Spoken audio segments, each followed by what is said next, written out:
So the topic is blockchain is an illusion, and I am on the dark side here.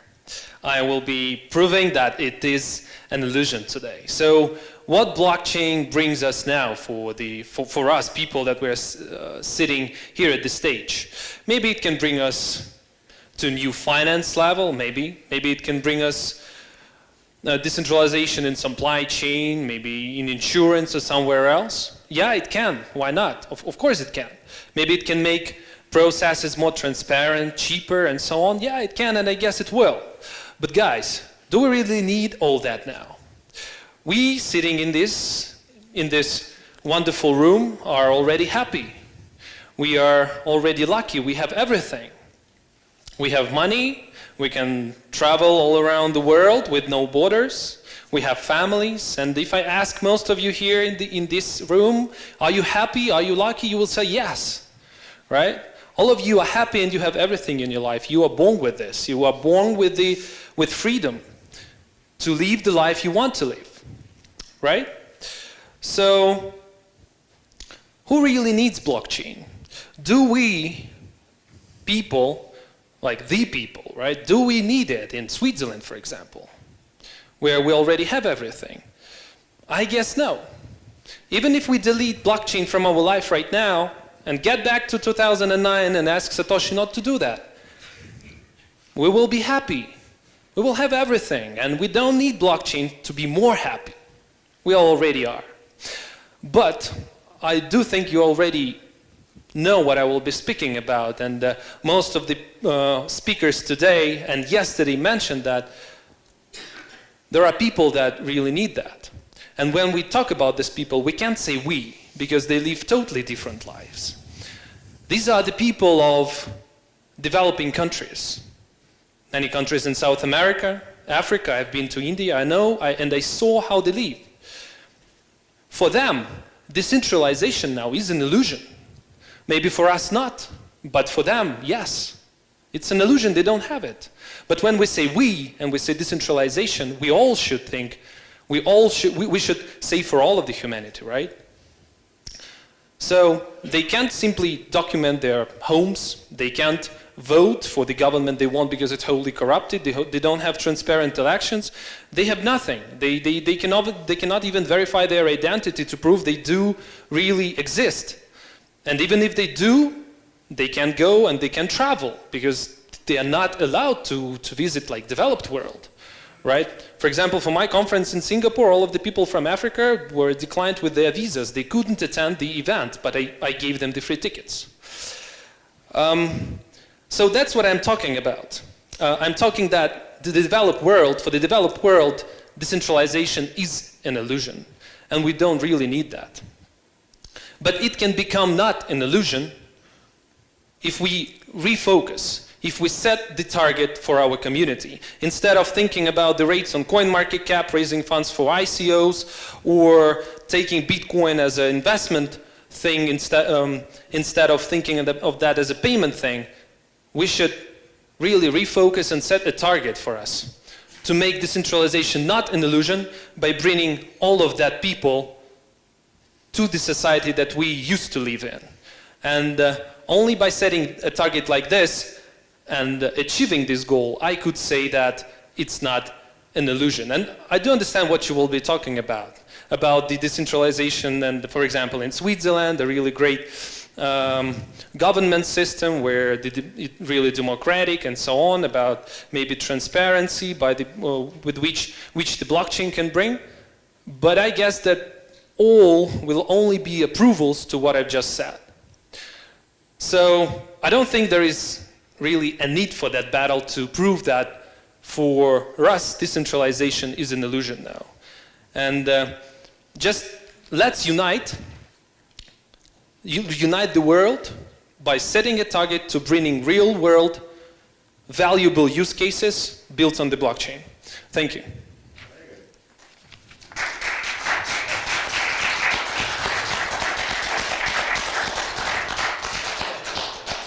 All right, let's get into this battle. Definitely clear decentralization will happen. The big question is, will it be used in a way that we will all benefit from it?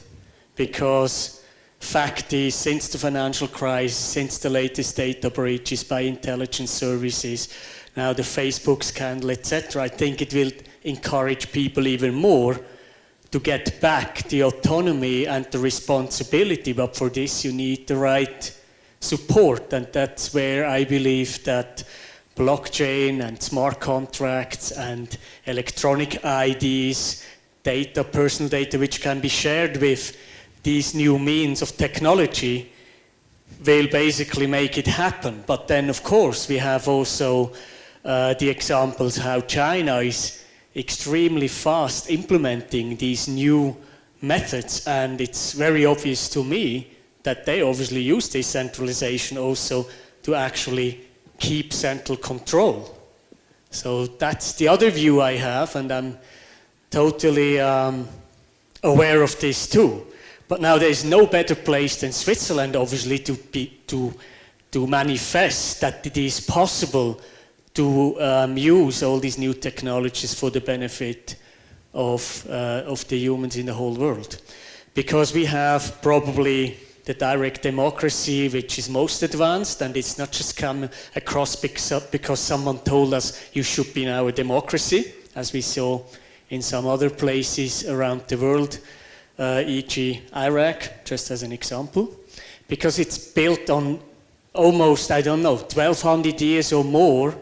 It's just that we believe in this decentralized power here. We are a federalistic nation, it's very small, and of course we also see tendencies that this is getting under pressure. The reason for this is, yes, you're right, we have a very good life here. On the other hand, the big businesses take over. The businesses have lobbies. There are powers which have lobbies, but the individual citizen doesn't have a lobby. Even the consumer protection agencies, whatever, I mean, they try to do a job, but they usually don't have the means and the financial resources they need. But let's assume we see that decentralization, as we heard before, they are different. You can use chemical weapons, and you use chemistry also for the good of mankind, but you can also use it for the bad.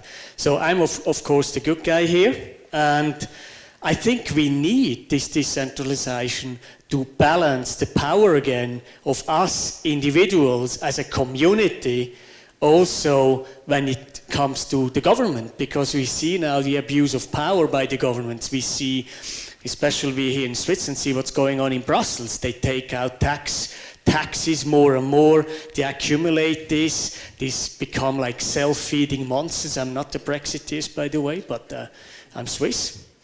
And they become like self-feeding mechanisms. So we need to go back, what do we actually need from centralized powers? We should again be responsible for ourselves and help those who really have no chance, especially the ones in developing countries, emerging markets, bring them here, have them learning from us, and help them to build it up by private initiatives.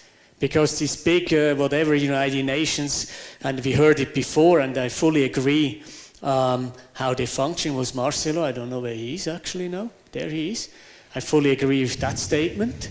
So we need these public-private partnerships, are really very much like what Bill Gates does and others with their charities, and they bring back their amassed accumulated wealth and help the poorest of in this world. And for us here in Switzerland, I mean, we always strive to be more efficient, more productive. Why we are number one in innovation in the world is not because of banking right now, definitely not, probably never really was.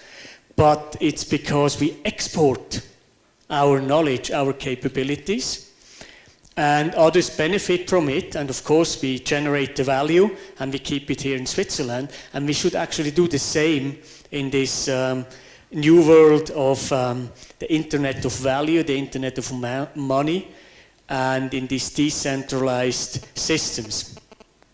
And also assure that people, individual citizens, actually are protected so that they are not abused again by central power to get the back door in, and if you put the gun at your head, then you give out the data. So I hope that's not going to happen.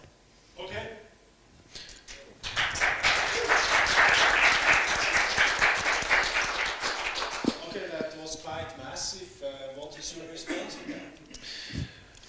So I predicted, as I've said, that you will be talking about the current really working decentralized systems, and here I'm also on the white side. I do understand that decentralization will help us, right? It will help us, as I've said during my talk, to improve lots of things, not only in the government side, but in the IT stuff and so on and so forth. But at the end of your talk, you also come up with the idea and with the thought that all of these charity things, Bill Gates and all of the money and let's call it knowledge that we have, we should devote to at least to improve the world of the developing countries, right?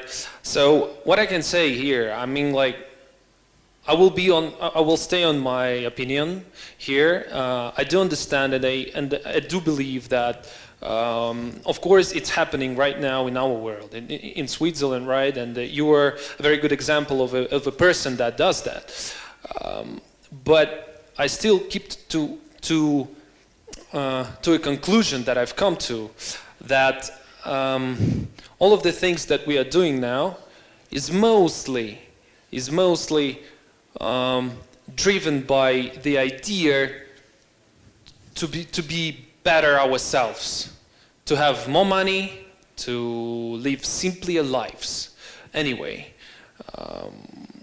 but personally, I'm already happy and lucky. Don't need that. I think it's much more about that. I mean, it's not about to create more wealth. It's to actually be able to control our lives again, gain back the let's say, the power to define where are my data, how are they used, and to basically give that the value.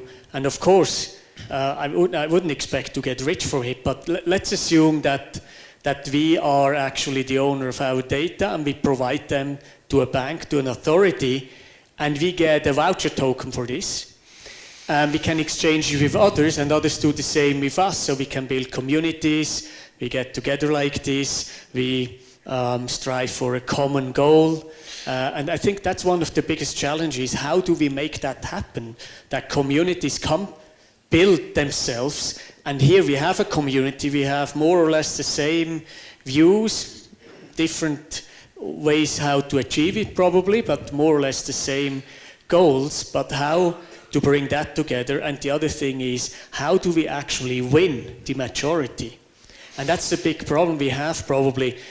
What is actually a democracy? I think in Switzerland it might take longer to achieve it, but at the end of the day we probably will vote for a better system in a decentralized way, because we don't like to give up power to a central power, but we also feel that some elements of it need to be maybe by law or a framework help that we can actually make it happen. So I think that's the biggest challenge which other countries have, to achieve a state of decentralization, and that they actually believe or trust their citizens that they are, responsible for themselves, and they're not actually then running against the government. I think the governments are quite much, they're worried about losing power. All that you've said about decentralization is more like a very future-going thing, right? And for example, this thing about data storage and so on, of course, that's suitable for business, and maybe business people care. But what about those? You know that, for example, Facebook, right? That, I guess you were talking as well about when you were speaking about storing data and sharing data. Most people don't care about sharing photos or their thoughts on Facebook with Facebook. And for them, it doesn't matter whether it is a decentralized social system or messaging app or centralized. For most of the people, right? That's why I think that when talking about decentralization and an illusion of it, we should think not about only businesses or governments or bankers. We should think about people that I've mentioned. Okay, Urs. That's what I exactly said. It's about the people, so they own the data, whatever they are. They can use health data, go to a doctor in the same jurisdiction, hopefully globally once. That's one of the challenges we have, because we have these jurisdictional borders, of course. But on the other hand, you're a human. And I mean, medical, I mean, all these, how to say someone is ill or sick is basically the same across the world, like it's same in energy. Of course, some use joules, others kilowatt hours, etc. This is still different, but still there is a common understanding about these things. I think because we are in a global world, it will ultimately happen. It already happens with cryptocurrencies in a way. They are basically everywhere now. Not saying that these are the ones which will survive, maybe there will be others, but I think we have already the means, so it will infiltrate. We saw that in Kenya with M-Pesa. It was just simply done on an SMS technology, and it will happen with other areas and applications too. Okay, a question from my side. If you look at human nature, social being, what is more closer to the human nature? Is that decentralization or is that centralized structures? That's the question I want to hear first from you, Urs.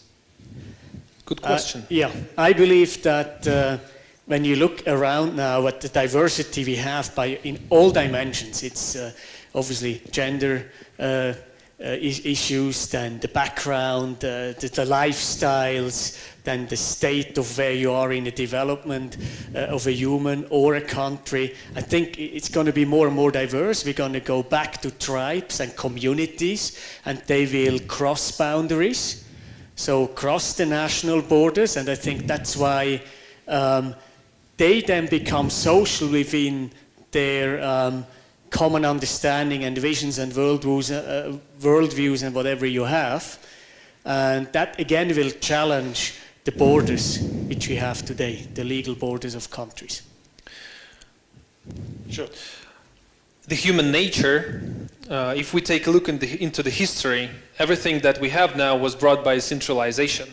The empires, they have brought us the culture that we have now. Almost all around the world we have European culture. Even in China they are right now trying to speak English. Knowledge that we have, the government structure that we have, everything was brought by centralization. But it has the problems. This centralization brought a lot of poverty, a lot of racism, a lot of sexism, all of these things. Most of the people that do live in the world, not most, of course, a last part, but there is a very big part that by these centralized systems was brought into a very, very bad situation. And decentralized systems that have built now, blockchain is one of them, can help us to improve all of the results that was brought to us by centralized systems. But of course, the human nature is centralized. Right. Thank you very much. At this stage, now you shut up. You talk. I want you to show up, take your word, support them. Then they can come back. He mentioned empire. I mean, there are at least 2 Brits here. What is your reflex? Please join here. Which side do you join? This side or the other side? Jane, you are pretty much... Oh, okay. Thank you, Jane. You need some help to come up here. Come. Okay. Okay. You have a micro? No? I give you a micro, mine. Okay. I have to say something, don't I? Yeah. Okay. Oh, yes. There you go. So I support this sign because I think the gap between the wealthy and the poor is too big, and it's getting bigger. And very simply, that's why I would support you. All right. Ask yourself a simple question. If you die, what remains? Nothing. So therefore, we are naturally self-centered. But if I don't exist, I don't know anything. Therefore, I'm of course self-centered because everything is centered around myself and my consciousness. So At the same time, though, I'm self-centered about myself, not everybody else. So with this, in this constant duality, whereby we're centered around ourselves, but unfortunately nobody else believes the same because they're centered around themselves. So we will be in this constant pendulum swing between centralization and decentralization, depending on which goal we're trying to achieve, whether one requires more malleability and flexibility or one that requires efficiencies. Thank you. To read those questions and in support to Urs and against Addy, I want to say that we humans are definitely central, and the biggest evidence is because we form families and so on. However, in nature, everything is decentralized. Everything is decentralized, and for us to return closer to nature, and this is where the contribution in the Western world comes, we do need to return closer to nature. That is evident, and decentralization will help us by shifting our values from money and this happiness that we have from all the material satisfaction to, you know, better things that are closer to how nature operates. Thank you.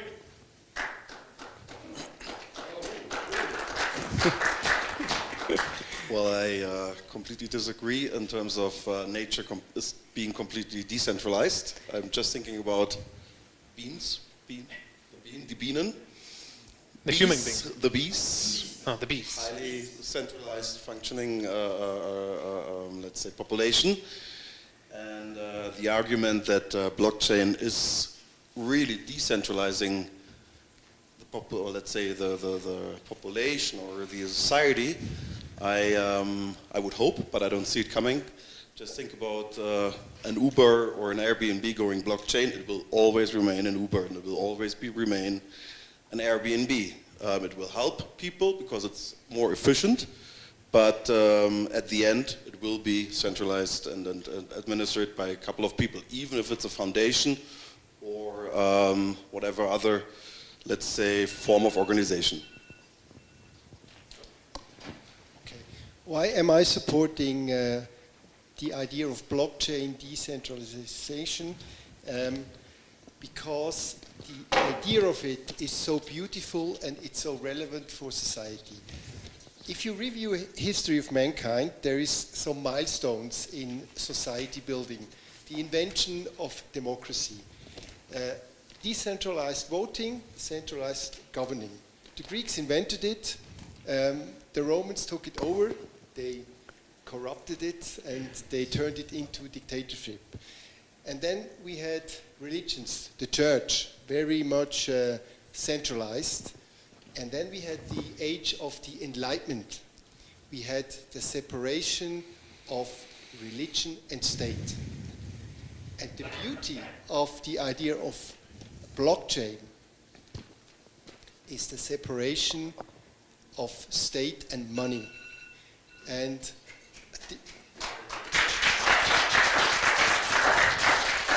this to me is a milestone in society because it's a big opportunity to take away some power that is almost always abused and give it back to the people. And there will be a lot of discussions, important discussions, and great you're here and great we can discuss about it. So Jose, 30 seconds for you then, okay? I don't want nature, I want an art form, I want culture, I want art, I want music. I think nature and culture are opposites. I don't want to go back to nature. I want culture, also I want happiness. I am happy, it's a great world, and I don't care about the state if it's corrupt, what I want a clear possibility to plan. It's all nice, these decentralization talks, great ideas, great utopias, but I want stability. I don't want a transition. It's great, I know, if I know this guy's corrupt, I know what I can do. I can plan and I can have a new pair of jeans tomorrow, and I can plan that. I don't care if we can have a new Lambo tomorrow, if I have new jeans. So I want stability, I don't want a transition. Okay. Is it my turn now? Or? No. Okay. Ready? Okay. 30 seconds. I'm very much in favor of a decentralized distributed ledger system and the technologies that are being built around it. Our society, unfortunately, when we talk about freedom, our freedom is being monopolized every day, and it's globally. We're not seeing an advance in our society. People are poorer, lots of things that are happening that we can change with a distributed ledger. It provides security, it provides reassurance, and it's the wave of the future. When we're thinking in the old days you used to transact with stones or coins, now it's totally encrypted technology. Thank you very much. Okay, next one. All right, if you think about... Two, and then it's finished. There, Richard plus somebody else, and here plus somebody else. Okay, then it's... Microphone. Okay. All right, so if you think about storage of value can be decentralized, and you think Bitcoin has a value, the truth is that 90% of the Bitcoins are held by a couple of whales. What if they sell it at once? Your value will go to zero.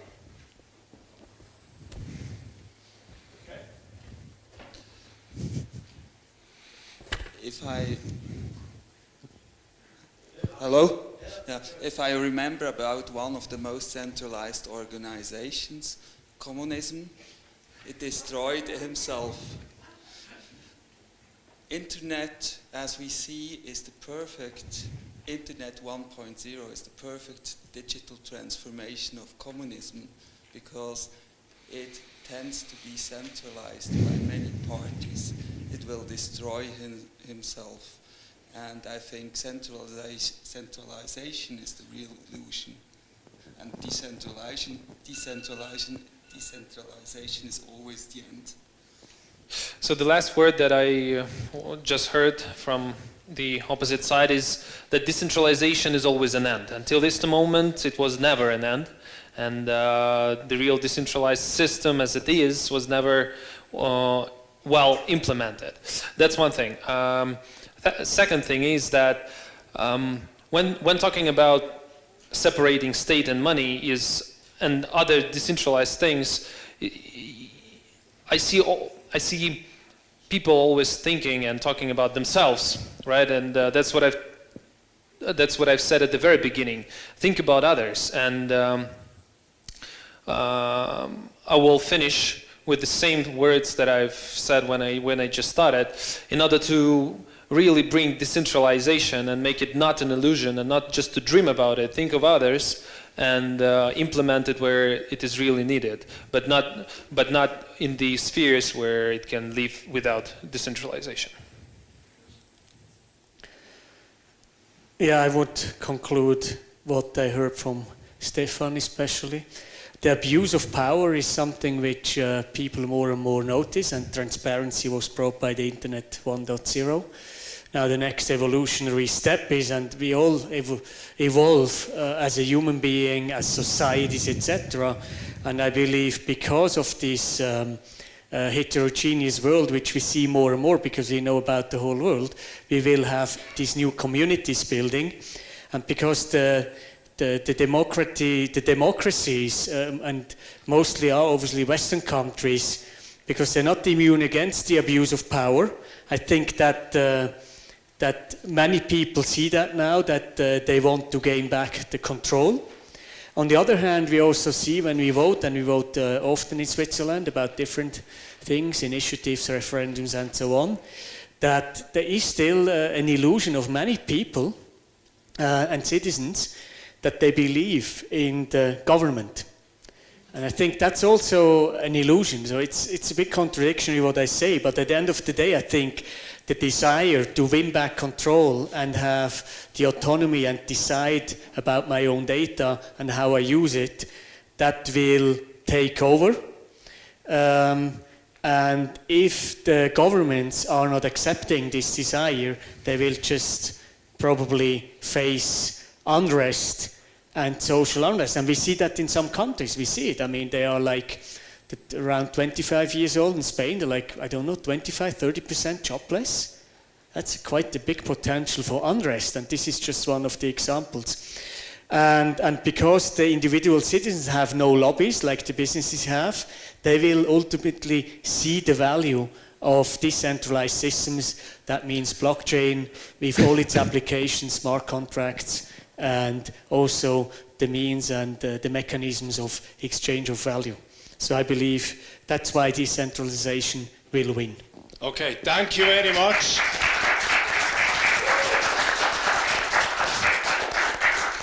Take some pictures. Right. So that we see the crypto We value see the stuff. crypto. Bless you. Done. Thanks. Thank you, Addy.